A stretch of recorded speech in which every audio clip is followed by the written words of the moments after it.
Bonjour à toutes et à tous, bienvenue pour cette seconde interview de Sciences Po Rennes TV. Aujourd'hui, nous accueillons les deux journalistes d'investigation du Monde, messieurs Davet et Lhomme. Donc bonjour messieurs. Bonjour. Bonjour. Donc première question que je vais vous poser, qu'est-ce que vous êtes tous un journaliste ordinaire en tant que journaliste d'investigation? On va dire que logiquement, on n'est pas ni plus ni moins que des journalistes. C'est un peu un pléonasme de qualifier les journalistes qui s'occupent des enquêtes un peu sensibles comme nous d'investigation, puisque logiquement, tout journaliste doit investiguer, c'est-à-dire enquêter. Maintenant, dans les faits, oui, ce qu'on est, c'est qu'on est plutôt spécialisé avec Gérard depuis un certain nombre d'années sur le traitement des dossiers un peu sensibles qui peuvent être en cause des personnalités, notamment politiques. Voilà comment on peut résumer à gros traits notre spécificité entre guillemets. Sinon, Wikileaks propose 100 000 $ à toute personne se procurant l'ensemble du traité transatlantique. Donc ma question est, où poseriez-vous la limite de la déontologie dans votre métier et vous est-il arrivé de payer quelqu'un pour avoir des sources? Nous, c'est très simple. On considère que le journaliste, c'est quelqu'un c'est un vrai métier. Donc c'est quelqu'un qui a pour mission de trier, de vérifier, de hiérarchiser, de contextualiser l'information. Wikileaks ne le fait pas. C'est bien pour ça que le Monde a arrêté de travailler avec eux à un moment donné. Donc du coup, on a vraiment le sentiment qu'on ne fait pas exactement le même métier et que nous, pour notre part, on a toujours refusé de payer la moindre information. Alors on ne dit pas qu'on a raison, on dit juste que nous, on fonctionne comme ça. En Angleterre, ils ne fonctionnent pas comme ça. Dans certains journaux, au contraire, ils encouragent vraiment à payer les informations. Nous, jamais on a payé pour quoi que ce soit et jamais on ne paiera pour quoi que ce soit. Et que vous inspire également la tendance actuelle à la criminalisation du journalisme d'investigation, donc harcèlement judiciaire dont vous avez pu être victime, censure sur ordre des actionnaires ou utilisation d'autres médias pour discréditer les journalistes? Alors, il faut être nuancé sur ce point, c'est-à-dire que de tout temps et dans tous les pays, les journalistes d'enquête ont été les empêcheurs de tourner en rond et on leur a mis des bâtons dans les roues, c'est logique. Gérard et moi, ça fait plus d'une vingtaine d'années qu'on est journaliste et qu'on fait de l'enquête. Ça fait plus d'une vingtaine d'années qu'on est l'objet de pression, de procès, sans qu'il y ait d'ailleurs forcément à être choqué par ça. Il est normal que les gens qui sont attaqués puissent se défendre. Simplement, c'est vrai qu'il y a des nouvelles formes, on va dire, d'attaque contre la presse d'investigation qui nous paraissent, on va dire, plus ennuyeuses que d'autres. Le fait, par exemple, ce qu'on écrit dans un livre auquel on a participé sur justement ce thème, qui s'appelle « Informer n'est pas un délit », le fait que des journaux eux-mêmes puissent se prêter à des manœuvres de déstabilisation contre d'autres enquêteurs qui travaillent pour d'autres journaux, ça nous paraît quelque chose d'inédit et de très regrettable. Après, de manière générale, le fait que les journalistes gêneurs, on essaie de les déstabiliser, je dirais quand même quelque part c'est de bonne guerre, c'est pas qu'on l'a cherché, mais quand on met les mains dans le cambouis et qu'on cherche à débusquer des scandales, il ne faut pas être étonné si les gens qu'on va mettre en cause se défendent et essaient de nous faire des ennuis. Donc il ne faut pas crier sans arrêt aux menaces sur la liberté de la presse, et il faut relativiser suivant les conditions, les cas de figure, etc. On a aussi, il faut le préciser avec Gérard, la chance de travailler dans un journal qui s'appelle Le Monde, qui est un journal solide, sur lequel peu de gens ont prise, et quand vous parliez tout à l'heure de la censure des actionnaires, qui peut s'exercer dans certaines rédactions, et qu'il faut dénoncer, à chaque fois, c'est absolument inacceptable. Je peux vous dire qu'au Monde, on a une paix royale, on fait ce qu'on veut, on a toujours fait ce qu'on a voulu, et on fera toujours ce qu'on veut, ou alors on partira si on nous empêchait de faire autrement.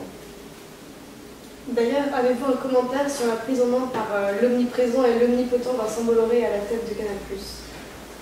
On n'est pas à Canal, mais on a des amis à Canal, et des amis d'ailleurs, certains d'entre eux ont eu à connaître intimement des méthodes Bolloré. Donc le commentaire, c'est que c'est un businessman. Nous, ça fait longtemps qu'on est dans ce milieu-là, on a travaillé dans plusieurs journaux, on a vu des reprises en main, c'est bien pour ça qu'on a créé d'ailleurs un truc qui s'appelle la prise de conscience. Les journaux, les journalistes qui sont repris qui changent d'actionnaire peuvent faire valoir une prise de conscience et partir avec de l'argent. Ça se fait beaucoup. Pourquoi? Parce que le journaliste, c'est une matière extrêmement sensible. Et ce que ne comprend pas Bolloré, et on est beaucoup sujet à ça avec lui, parce que dès qu'on écrit sur lui, il faut des procès, c'est quelqu'un qui ne supporte pas la contradiction, qui a le sentiment d'être un deus ex machina, et qui d'ailleurs le montre dans ses affaires, puisqu'il réussit très bien, mais il ne supporte pas l'idée qu'il puisse y avoir une espèce de matière humaine, faillible, sensible, qu'est le journalisme. Et donc pour lui, par exemple, il n'est pas concevable que dans une chaîne comme Canal+, on s'en prenne à son principal diffuseur, celui qui est l'argent, le nerf de la guerre, donc par exemple la ligue de football pour Canal+, essentielle. Eh bien, Canal+ fait des enquêtes très à charge, très souvent très pointues sur le football et sur la ligue de football. Pour Bolloré, c'est pas concevable. On ne va pas mordre la main qui vous nourrit, en gros, c'est ça. Or, le journalisme, c'est ça, c'est aussi ça. Donc, je pense que Bolloré et journaliste, ça ne va pas ensemble. Voilà, en clair. Mais que Bolloré et business, ça va bien ensemble. Et donc, on sait que vous allez chaque mois à l'Élysée pour préparer votre futur livre sur le quinquennat de François Hollande. C'est d'ailleurs là qu'on s'est vu la dernière fois. On croise des gens très intéressants aux abords de l'Élysée. Et donc, comment se sont passées vos retrouvailles avec Jean-Pierre Jouyet après votre révélation du scandale que l'on connaît? Il n'y a pas eu de retrouvailles parce qu'il n'y avait pas de raison qu'il y ait des retrouvailles. Nous, notre livre qui n'est pas encore abouti, par définition, puisque c'est sur le quinquennat, et comme vous l'avez noté, le quinquennat n'est pas totalement terminé, il se concentre surtout sur un homme et sur la façon dont il exerce son pouvoir, et cet homme, c'est le président de la République. Jean-Pierre Jouyet est un de ses collaborateurs, même le principal, en tant que secrétaire général. On ne fait pas un livre sur Jean-Pierre Jouyet, et on va dire que c'est pas un personnage, pour notre livre, j'entends, important du tout. Après, sur cet épisode Jouyet-Fillon, passé à la postérité, je pense que tout n'a pas encore été dit. D'ailleurs, les procès ne sont pas terminés, puisque François Fillon a fait appel de la relaxe dont on a bénéficié, donc il ne s'avoue pas vaincu, même si le tribunal nous a donné raison. Et je pense qu'il faut laisser encore passer un petit peu de temps, être encore un petit peu patient, et je pense qu'un jour la vérité apparaîtra vraiment définitivement sur cette histoire et confirmera que ce qu'on a écrit était la vérité. Et on ne s'est pas croisé depuis, si ce n'est aux alentours du petit salon attenant au bureau des différents présidents, secrétaires généraux, etc. Et on n'a pas échangé de mots. Et on vous a d'ailleurs soupçonné d'avoir des relations un peu trop étroites avec le pouvoir en place. Pensez-vous cependant qu'un journaliste d'investigation doit se revendiquer totalement libre, ou au contraire peut-il éventuellement se permettre d'être en relation avec tout type de personnes à des fins professionnelles? Il doit être en relation avec tout type de personnes. Ce serait totalement absurde qu'un journaliste d'investigation, ou même un journaliste tout court, s'interdise d'aller voir quelqu'un en se disant mais non, parce que si je vais voir un tel, on va me soupçonner d'être proche de cette personne. C'est surréaliste, puisque notre métier de journaliste, c'est de voir des gens, de les faire parler, d'obtenir des renseignements, des informations. Et les informations, j'allais dire, c'est comme l'argent, elles n'ont pas d'odeur. Elles peuvent venir de l'extrême droite, de l'extrême gauche, de gens qui ne sont pas engagés politiquement, peu importe. Nous, j'allais dire, c'est vraiment pas notre préoccupation. Notre préoccupation, c'est d'obtenir ce qu'on recherche. Et dans ce cadre, le procès qui a été instruit et contre nous est un procès complètement loufoque, puisqu'en fait, ça revient à dire qu'à partir du moment où vous rencontrez en tant que journaliste quelqu'un, vous devenez son affidé. Alors c'est révélateur de ce que peuvent penser certains.